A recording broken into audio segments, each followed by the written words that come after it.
बच्चों अब हम पढ़ेंगे energy loss during redistribution of charge from one capacitor to another capacitor.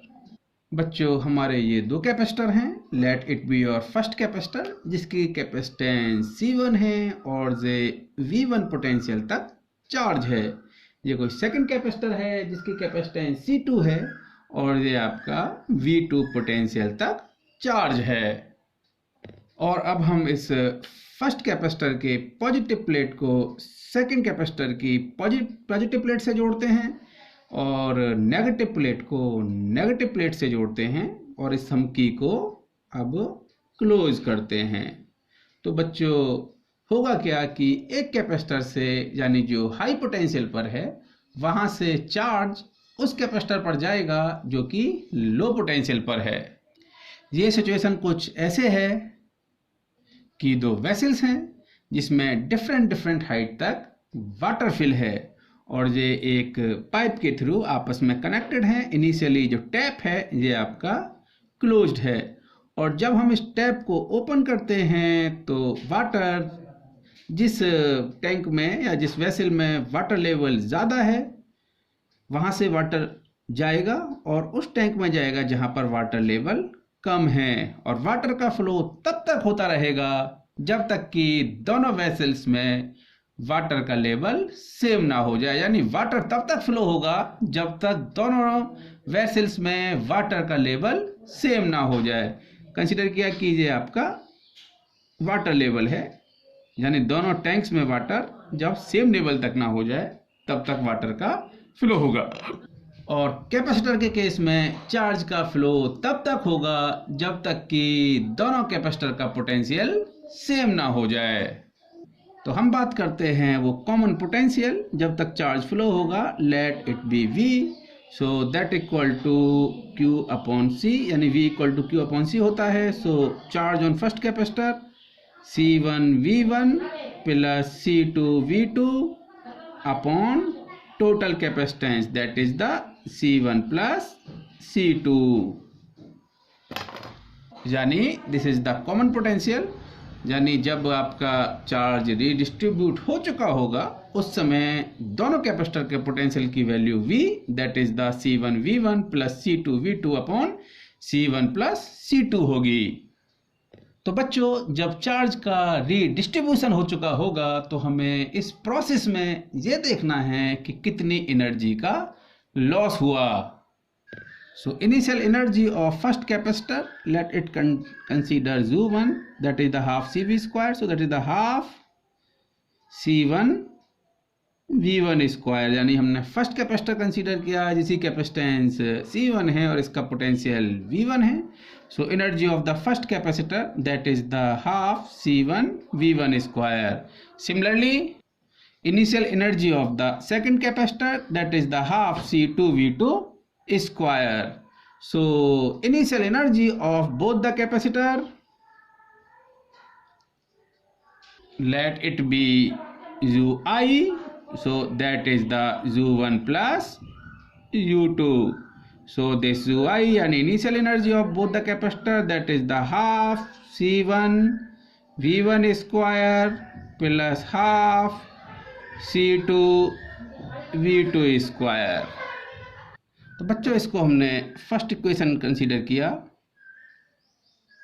और जब बच्चों हम इन दोनों कैपेसिटर को कनेक्ट कर चुके होंगे तो हमारा कॉमन पोटेंशियल V होगा। So now final energy of first capacitor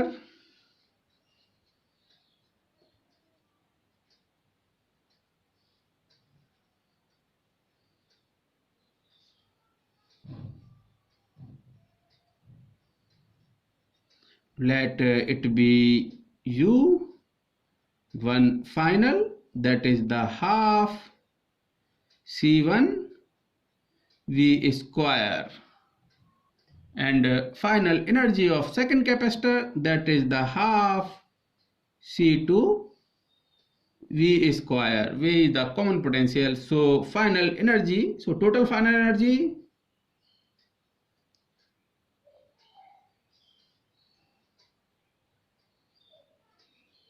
of both capacitor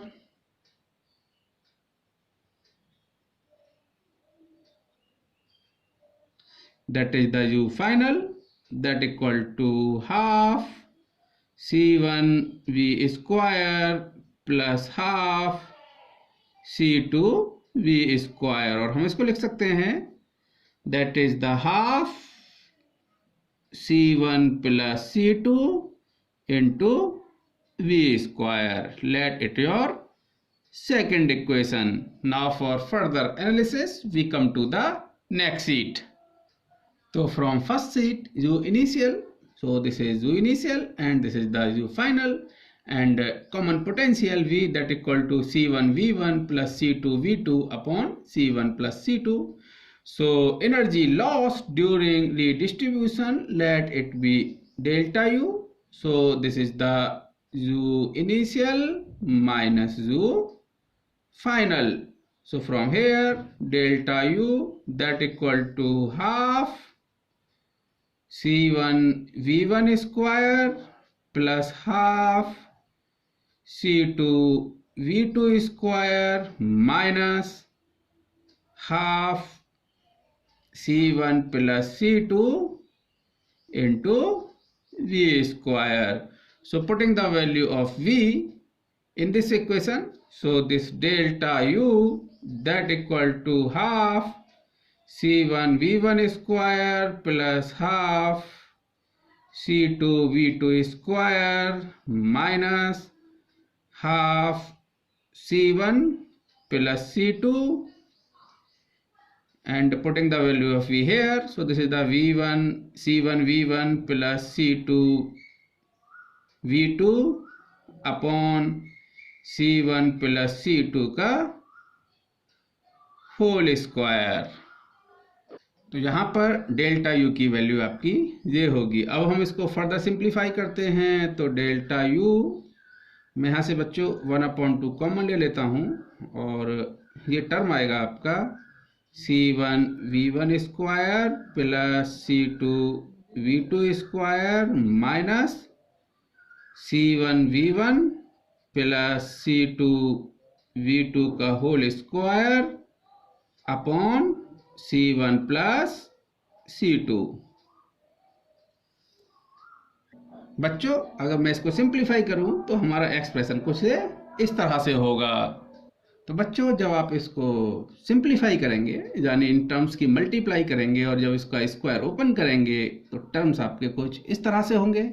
और जहाँ पर केयरफुली देखेंगे आप, ये वाला टर्म आपका इससे कैंसिल होगा, और आपका ये वाला टर्म आपका जहाँ पर कैंसिल आउट हो जाएगा। So here delta U that equal to 1/2 C1 C2 V1 square plus C1 C2 V2 square minus twice of C1 C2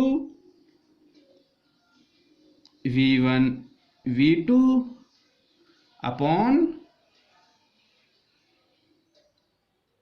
C1 plus C2. So now here delta U that equal to 1/2, ये C1 C2 term को हम common ले सकते हैं। So this is the C1 C2, जो under term आया आपका V1 square plus V2 square minus 2 V1 V2 upon C1 plus C2। और बच्चों हम लिख सकते हैं this delta U that equal to 1/2 C1 C2, and this is the V1 minus V2 का whole square upon C1 plus C2। तो बच्चों ये आपका एनर्जी लॉस के लिए एक्सप्रेशन है। अब बच्चे आप क्वेश्चन उठता है कि ये एनर्जी कहाँ पर लॉस हुई। तो बच्चों जब आपने कैपेसिटर को वायर से कनेक्ट किया था तो ये वायर आपके हीट अप होंगे, यानी वायर आपके गर्म हो जाएंगे, और ये जो एनर्जी है हीट के फॉर्म में बाहर निकल जाएगी। तो बच्चों ये जो एक्सप्रेशन मैंने फाइंड आउट किया है तब फाइंड आउट किया है कि कैपेसिटर की पॉजिटिव प्लेट को आपने पॉजिटिव से जोड़ा है, यानी फर्स्ट कैपेसिटर की पॉजिटिव प्लेट को आपने सेकंड कैपेसिटर की पॉजिटिव प्लेट से जोड़ा है, और फर्स्ट कैपेसिटर की नेगेटिव प्लेट को आपने सेकंड कैपेसिटर की नेगेटिव प्लेट के साथ में ज्वाइन किया है। और अगर बच्चों हम इसका अपोजिट करें, यानी फर्स्ट कैपेसिटर की पॉजिटिव प्लेट को सेकंड कैपेसिटर की नेगेटिव प्लेट से जोड़ें और फर्स्ट कैपेसिटर की नेगेटिव प्लेट को सेकंड कैपेसिटर की पॉजिटिव प्लेट से जोड़ें, तब आपका एनर्जी लॉस के लिए जो एक्सप्रेशन होगा that is delta U C1 C2 V1 plus V2 का square upon C1 plus C2 into 1/2। बच्चों देखिए दोनों में डिफरेंस क्या है, दोनों में डिफरेंस ये है कि यहाँ पर माइनस साइन है, यानी this is the V1 minus V2, here is the V1 plus V2। बच्चों आपके सिलेबस में ये वाला एक्सप्रेशन नहीं है, आपको केवल इसको तैयार करना है। ओके।